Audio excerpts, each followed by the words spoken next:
All right, I'd like to go ahead and answer the other questions now. Question number one is, what do you consider can be received and what should be rejected, critiqued of the professions with regards to counseling? I'm not totally sure I understand this question. If I'm taking the question to be, should anybody who is doing professional counseling, is there anybody or any type of person that I think they should not counsel, or that they should refer out or not see? I mean, this is not necessarily, I don't know that I would ever say to somebody who is in the profession of counseling in any of those capacities that they shouldn't counsel a particular person. Um, I think that they're all, if you go back to the model that I've presented in question three, which is relational, rational, volitional, emotional, physical, what I would say is that each person who counsels, depending upon their model, so cognitive behavioral as an example, I believe would be effective as they treat the thinking and as they treat the behavior. The problem is most of secular counseling is going to give whatever proverbial wisdom from the camp that they've been trained in. And so while it will have some wisdom, the way that the scriptures talk about the wisdom of the world is that it's foolishness. And so I think that they can be temporarily helpful, but not deal with the core issues of their soul, certainly not deal with their eternal consequences of their actions. So I don't know. Um, I think they can be helpful, but they have limitations, I guess would be the long and short answer. Question number two, at what point would you consider referring a person to one of the professions, or do you consider that all matters of sin and suffering can be and should be dealt with via biblical counseling, using someone suffering from depression as an example? So, if you again go back to my model, what I would say is that the Bible is sufficient to deal with all matters of the soul. And the matters of the soul would be relational, rational, volitional, and emotional. Then I would take it that the physical would be not a realm that is outside of the biblical, but it's not a category that the Bible addresses in the same way and in the same detail. So I would have no trouble with someone addressing the neurological and biological abnormalities of the brain. So what I would say is, if someone comes to me with depression, for example, and I'm the first person that they've seen, I would definitely have them go see their primary care physician here. That's the way I would say it here in the States. And just make sure that everything is okay. Just get a general health exam, a physical, your blood pressure is okay, your thyroid's functioning, etc., etc., and make sure that that is all well. What I wouldn't probably immediately address is to go into the whole details of depression, because generally what's going to happen here in the United States is, and I just read an interesting statistic, about 80% of depression is treated in the United States, at least, by the primary care physician. I think it's actually even higher than that. So a medical doctor who is not really experienced in psychiatric evaluation or in the art of soul care is the primary person who is addressing this issue of depression.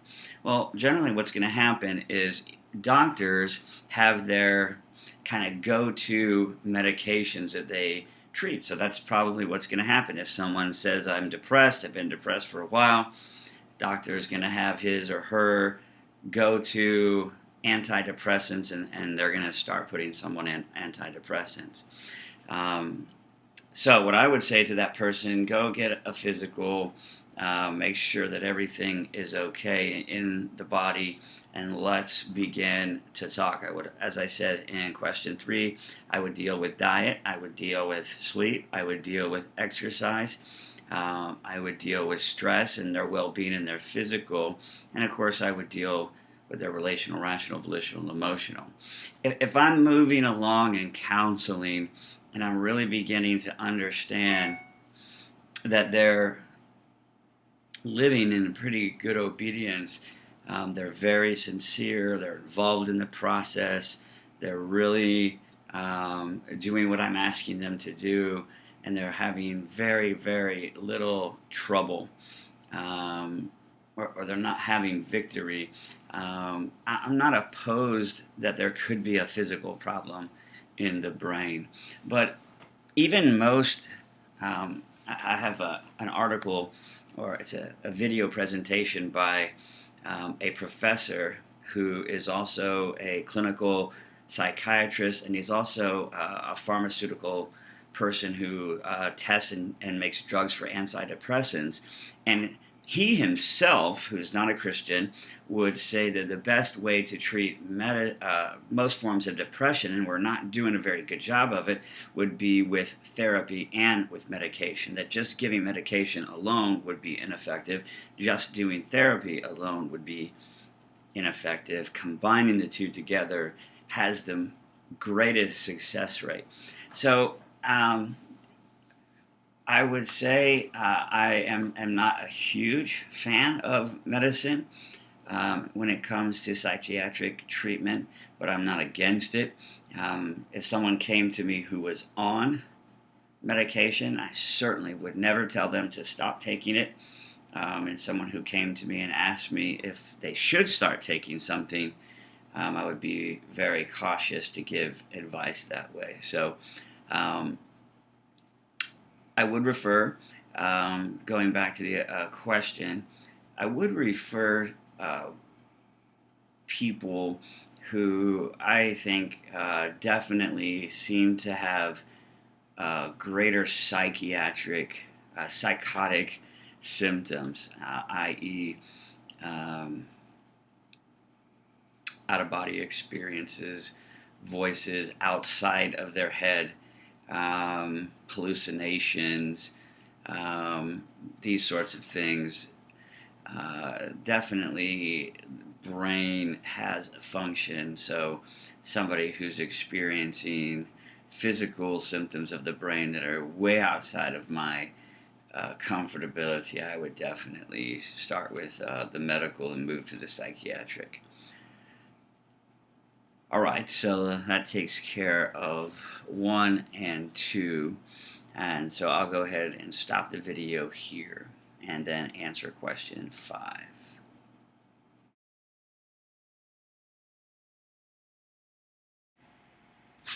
All right, so question 5, the last question. Describe how you would practically see the role of biblical living pastor and biblical counseling connecting with other ministries in the church. To me, this is a very, very key question for me.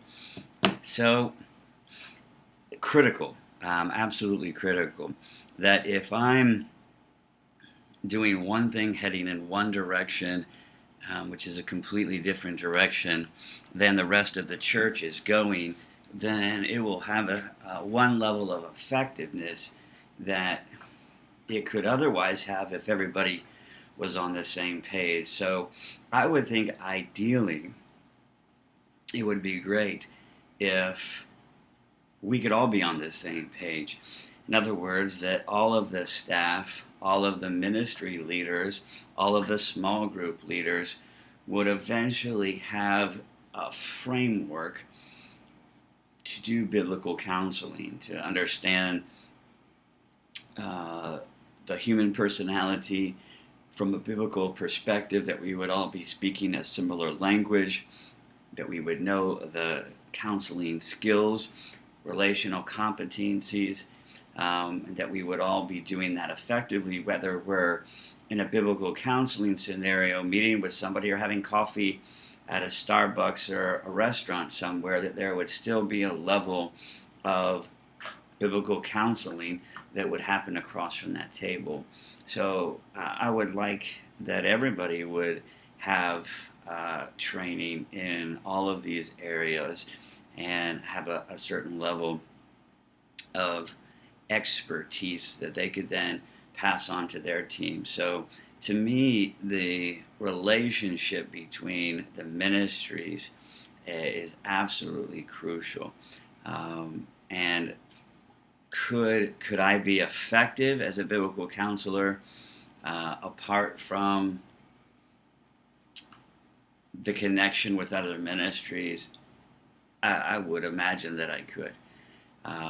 What I would hope, though, is that we would all be on a similar page, again, speaking a similar vocabulary relating to one another, even within the core elder and staff, in a way that would be effective towards biblical counseling, towards community, towards relational competencies. So to me, they're very well connected. All right, well, I look forward to hearing from you all.